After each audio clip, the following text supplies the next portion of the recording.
Cocaine போதைப் பொருள் பயன்படுத்தியதாக கைது செய்யப்பட்ட நடிகர் ஸ்ரீகாந்த் நீதிமன்றத்தில் ஆஜர்படுத்தப்பட்டால் மேஜிஸ்ட்ரேட் தயானந்த் முன்பாக ஆஜர்படுத்தப்பட்ட அவர் வருகின்ற அடுத்த மாதம் 7ஆம் தேதி வரை சிறையில் எடுப்பதற்கான உத்தரவினை மேஜிஸ்ட்ரேட் அவர்கள் பிறப்பித்திருக்கிறார். மேலும் அவரது தரப்பு வழக்கறிஞர்கள் அவருக்கு சிறையில் முதல் வகுப்பு ஒதுக்கப்பட வேண்டும் என்ற ஒரு கோரிக்கையும் வைத்திருந்தார்கள்.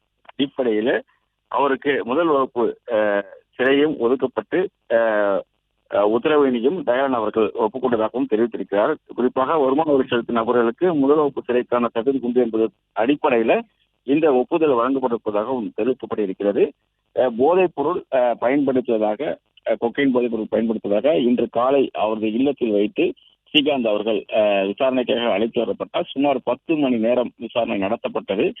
விசாரணையின் முடிவில் அவர் கொக்கைன் போதைப் பொருள் பயன்படுத்துவது உறுதி செய்யப்பட்டதாகவும் அதன் பேரில் அவர் கைது செய்யப்பட்டதாகவும் போலீசார் தரப்பில் தெரிவிக்கப்பட்டிருக்கிறது. மேலும் இன்று காலை அவர் வீட்டில் சோதனை செய்த போது 3 பாக்கெட்டுகளில் கொக்கைன் போதைப் பொருட்கள் கைப்பற்றப்பட்டதாகவும், அதாவது பயன்படுத்தி சிறிதளவு வைக்கப்பட்டிருந்த அந்த கொக்கைன் போதைப் பொருள் பயன்படுத்தப்பட்டதாகவும், அதன் 1 கிராம் வரை அந்த கொக்கைன் போதைப் பொருள் இருந்ததாகவும் அதனையும் கைப்பற்றி போலீசார் இந்த வழக்கில் சேர்த்திருக்கிறார்கள். அது மட்டும் இல்லாமல் ஸ்ரீகாந்திடமிருந்து செல்போன்களும் பறிமுதல் செய்யப்பட்டிருக்கிறது.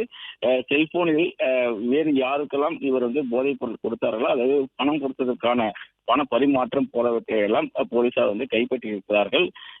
அதிமுகவிலிருந்து நீக்கப்பட்ட பிரசாத் என்பவர் மூலமாக தான் ஸ்ரீகாந்த் இந்த கொக்கைன் போதைப் பொருளை வாங்கியதாகவும், அது மட்டும் இல்லாமல் பிரதீப் என்ற நபர் கொடுத்த வாக்குமூலத்தின் அடிப்படையில் ஸ்ரீகாந்த் அவர்கள் போதைப் பொருள் பயன்படுத்துவது உறுதி செய்யப்பட்டதாகவும் இன்று காலை அவர் காவல் நிலையத்தில் அழைத்து வரப்பட்டு 10 மணி நேர விசாரணைக்கு பின்பு தற்போது 14வது மேஜிஸ்ட்ரேட் முன்பாக ஆஜர்படுத்தப்பட்டார்.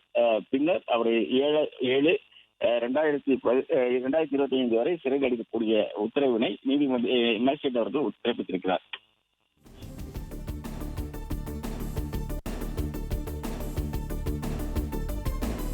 பிளே ஸ்டோர் மற்றும் ஆப் ஸ்டோரில் இருந்து பாலிமர் செயலியை QR கோடு மூலம் பதிவிறக்கம் செய்யுங்கள். செய்திகளை உடனுக்குடன் பெறுங்கள்.